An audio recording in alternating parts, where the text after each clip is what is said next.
Well, this is going to be, I guess you can say, probably one of the first lessons that I will be uploading onto YouTube. And if you don't know who I am, this is Bai.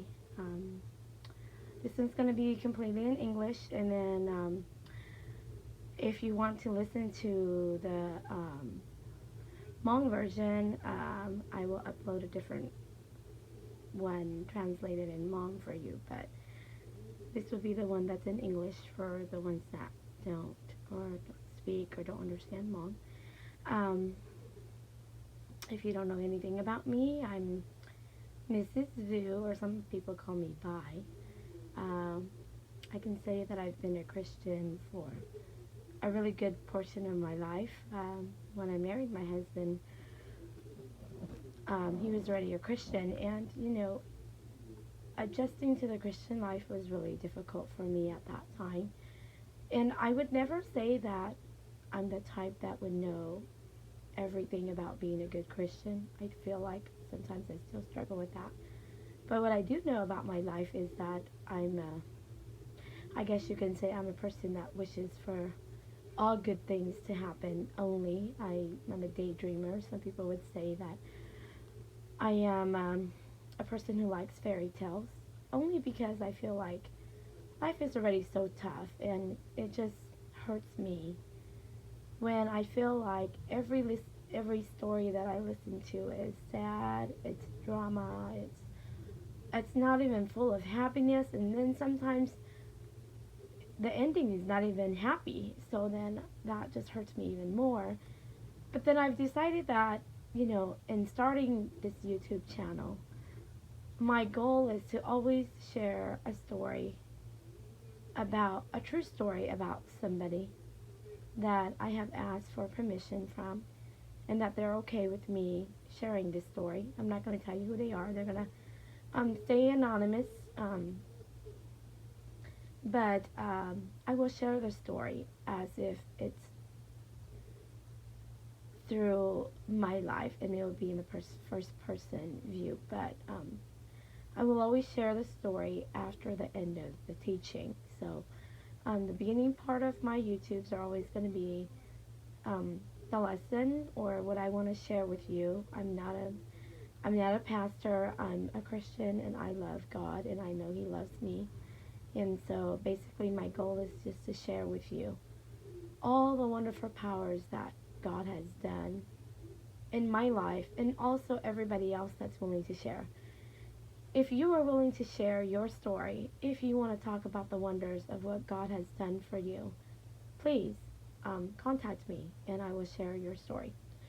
So this story that I'm going to be sharing about today after my quick lesson will mainly be about love for marriage, okay? And I think that obviously if nobody knows me, people don't realize how really young I got married. But my husband and I, we got married at a really young age. And as a Christian, I always struggled with what was really expected of me as a Christian, and what was expected of me from God's standpoint and what He says. And learning about God and learning the Bible and reading the Bible, I've learned so much about what it means when it comes to love and marriage.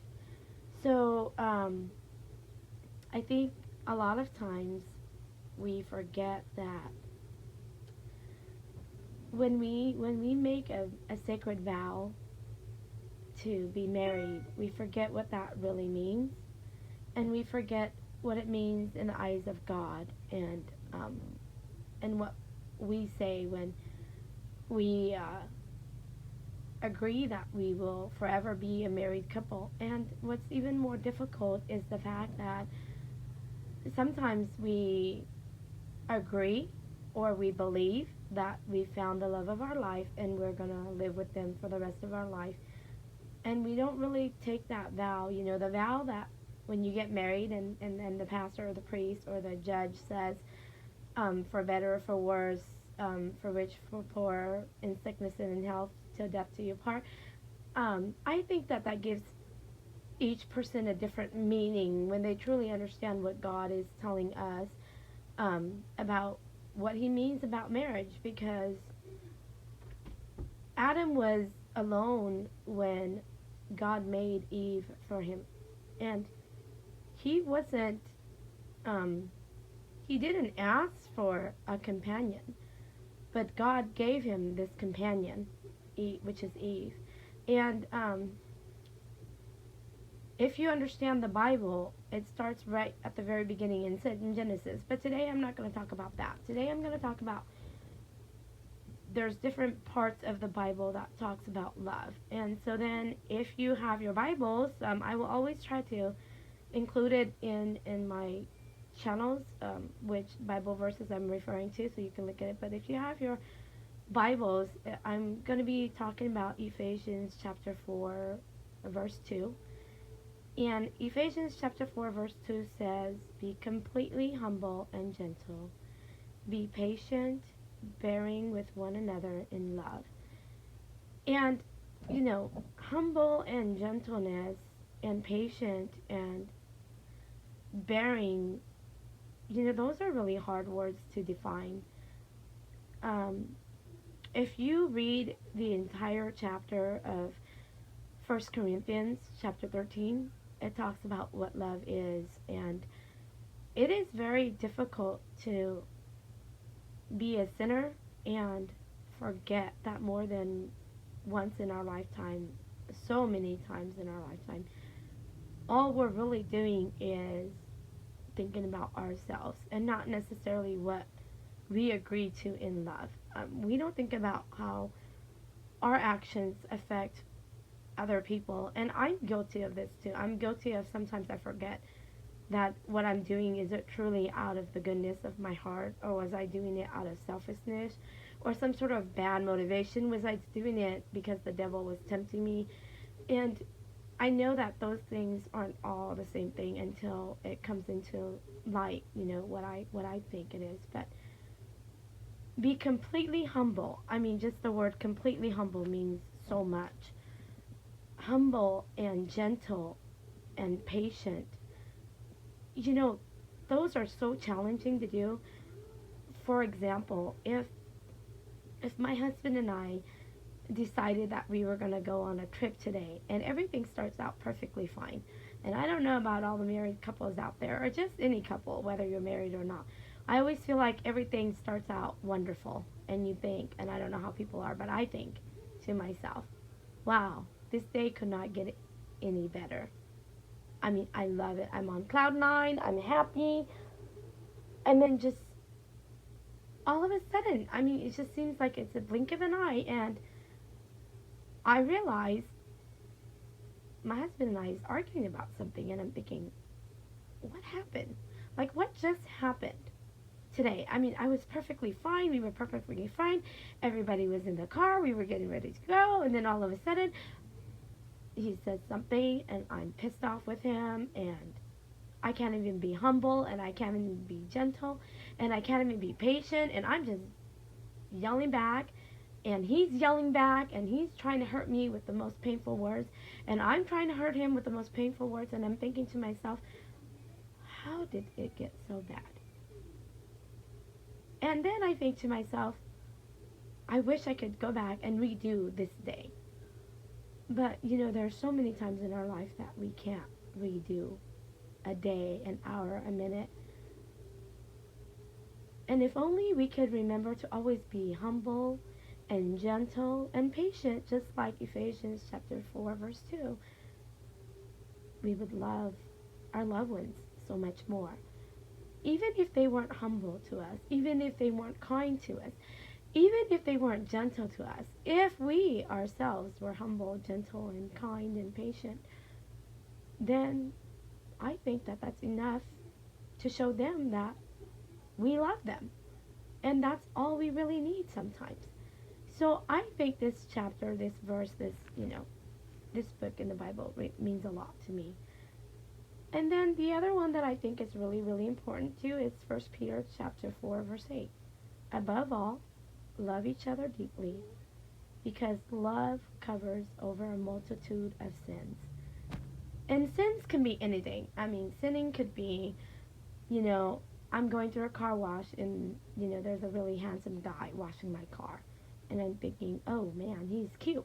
That's sinning. Sin can mean you're actually cheating on your significant other. Um, you're doing the nasty, or you're stolen a kiss. That's sinning. Even the deepest desires in our heart about dreaming about another person, a man or a woman, is sinning in the eyes of the Bible. That means that we can sin so easily and so often, and yet not even think about sinning, because we categorize sinning in different areas. Sometimes we categorize sinning in different sections, and we think, okay, this is only sinning, this isn't sinning. I mean, I'm not cheating, so I'm not sinning, and he's cheating, so he's sinning. But what did I just say? I just said, if you're thinking it, that can be a sin. If you're doing it, yeah, it's definitely a sin. So First Peter chapter 4 verse 8 says, above all, love each other deeply, because love covers over a multitude of sins. And then in 1 Corinthians chapter 13 verse 3, it says, and now these three things remain: faith, hope, and love.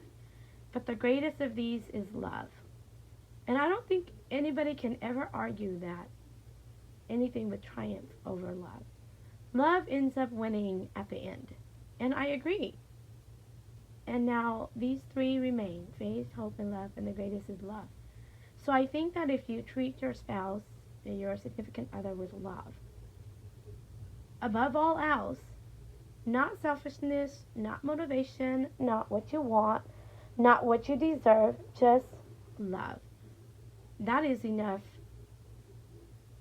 to be the light in times of darkness. So that's just what I'm going to share today. I know it's kind of short, but that's what I'm going to share today on what I think. And this is the story that I want to share, and this is a true story. In the year 2016, my husband and I fell into misfortune. Although we can say we're strong Christians, we didn't do a really good job of being strong Christians. That year was not the first time my husband decided to cheat on me. That wasn't the first time in my life that I had to sit and cry over the fact that he decided he no longer loved me. That was the first year, after a very long time, of me seeing the pain of what it actually meant to be the spouse of a person who cheated on me. In this story, I wish I can say that I can go back in time and fix all the wrongs I've ever done in my life. But I can't. It took a lot. God's helping hand was always with me. Whether I prayed to him or not, whether I went to him or not, he was always protecting me and my husband. On one particular instance, when I came home late from work, my husband was nowhere to be found. I still think, being married for such a long time, we've been married for more than 20 years, that he was probably just doing the regular things he normally does. Probably out with friends, on a trip, fixing his car. Little did I know,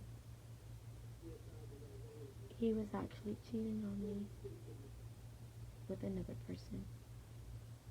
And in this time, I realized that we had drifted so far apart from each other. I couldn't stand him anymore. I couldn't listen to his complaints. I hated his complaints. I hated his bickering, and just seeing him walk in the door made me upset. But I didn't realize it was because I truly didn't forgive him for all the wrongs he's ever done to me. Could I call myself a Christian? Could I call myself a person who knew God? I was too upset with my life to even care. I was too upset with all the worldly things that I knew people cared about. For example, making money, going to work, going out with my friends to drink at the bar, just shopping, going to the movies. Anything I wanted, my heart's desire, was just to make me happy. I was so tired of all the fights, of all the things that we had to go through. And it was such a long battle.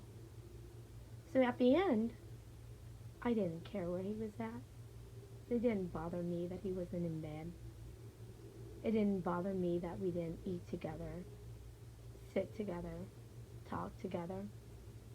In fact, it didn't bother me at all. The kids had their own lives. They were big enough. They didn't need me or him. And so it just seemed like it was perfectly fine. Just another day. But I didn't know that we had drifted so far apart. And it seemed like nothing was going to fix us back. So the entire year went by, and we lived our life that year that way. The following year, it had gotten worse. He had started cheating with more than one girl. He was trying to find the perfect girl to take my place. He was trying to find the one that he believed would be similar to me. And I never knew that.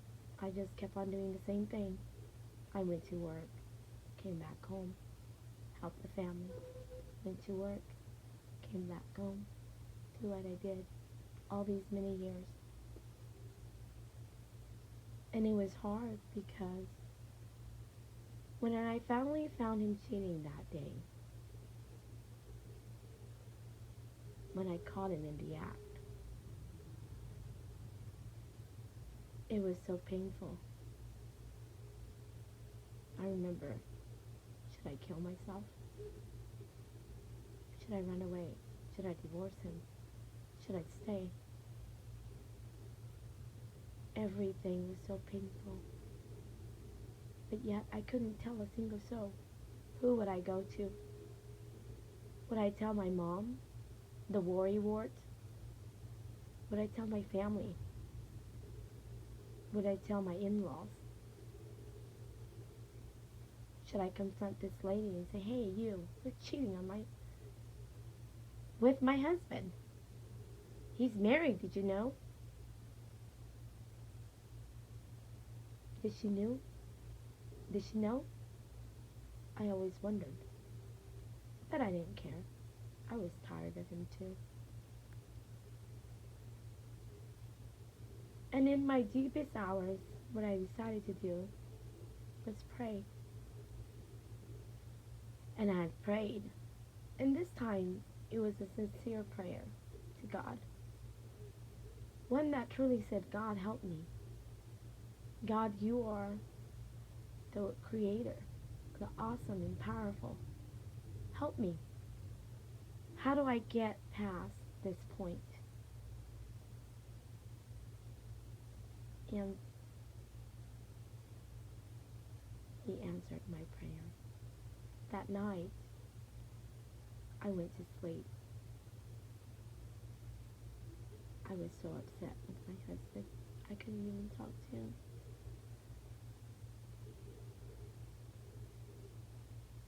And I Googled love. What is love? what is marriage? And I was upset with God. And I was thinking, why would you why would you give me this man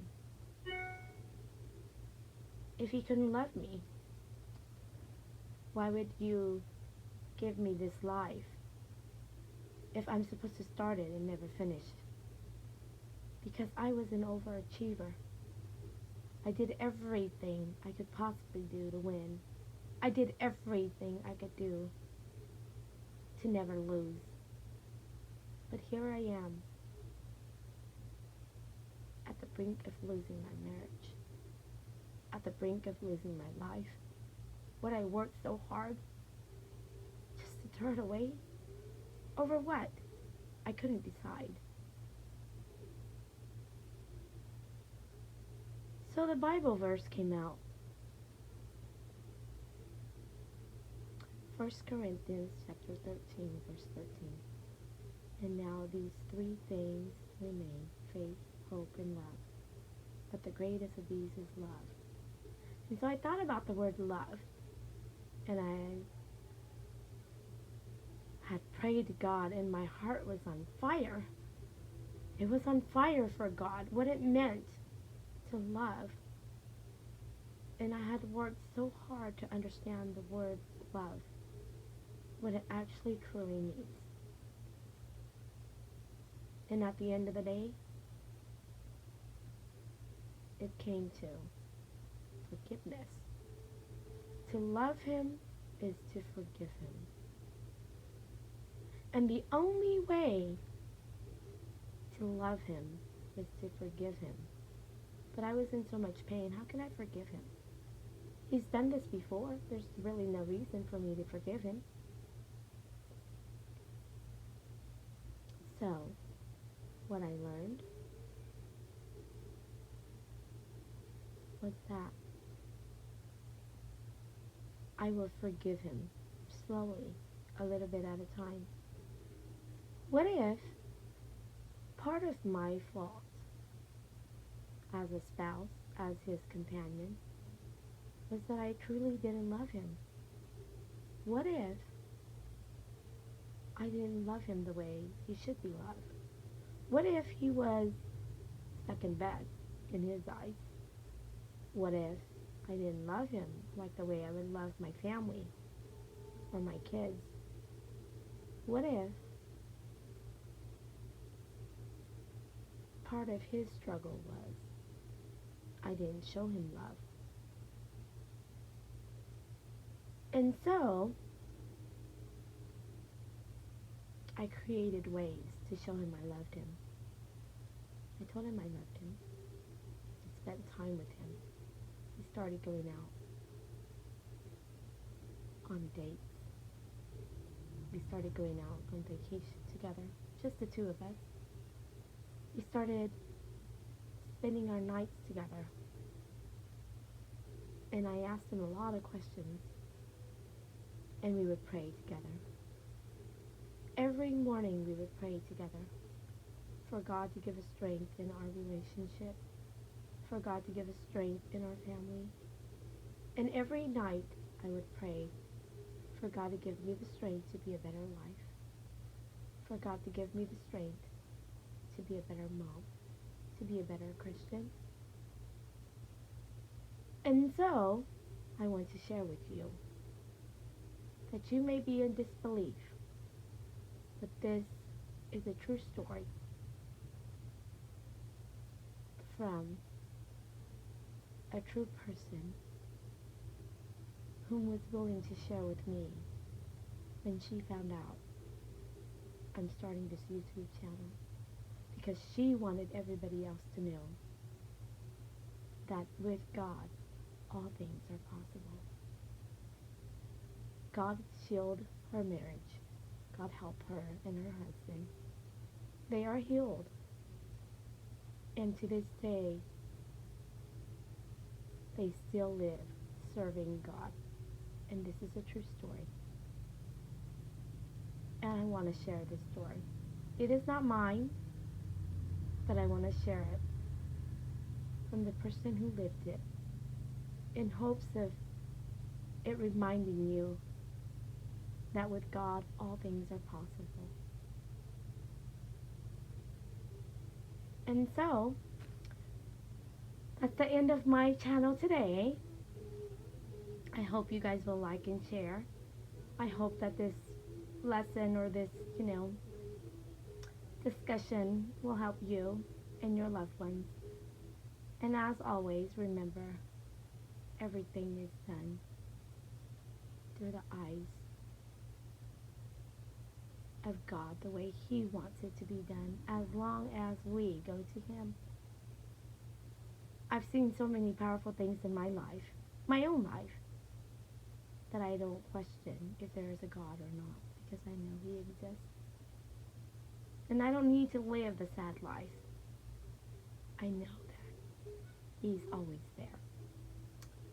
So thank you for listening, and I do hope you guys will join me again. I say everything in the name of the Father, the Son, and our Holy Ghost. They are awesome, and they love us. And thank you again.